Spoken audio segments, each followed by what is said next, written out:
En aquest videotutorial veurem com podem crear esquemes mitjançant l'ús de vinyetes i de numeració.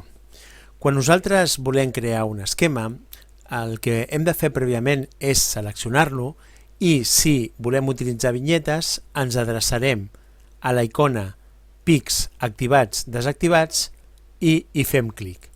D'aquesta manera apareixen una sèrie de pics al davant dels diferents elements.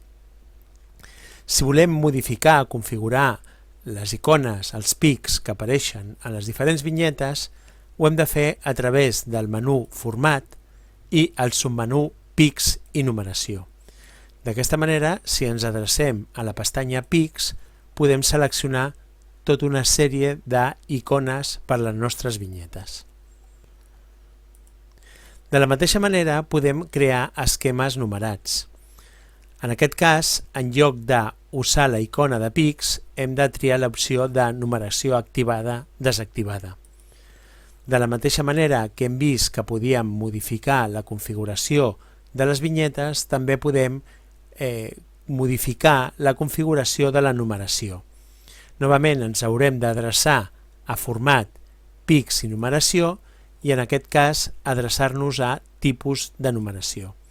D'aquesta manera podem triar diferents elements per numerar la llista d'elements. Seleccionem el tipus d'icona que més ens agradi i fem clic a d'acord i d'aquesta manera ja s'aplica. A part de canviar les icones de les vinyetes i de les numeracions, podem modificar tota una altra sèrie d'elements.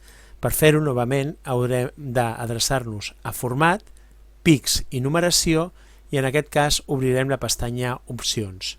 D'aquesta manera tenim tota una sèrie d'elements que podem canviar per cadascun dels nivells de l'esquema que estem creant, com per exemple el tipus d'element que volem utilitzar per enumerar-los o dir-li en quin número volem que comenci la numeració. I això és tot.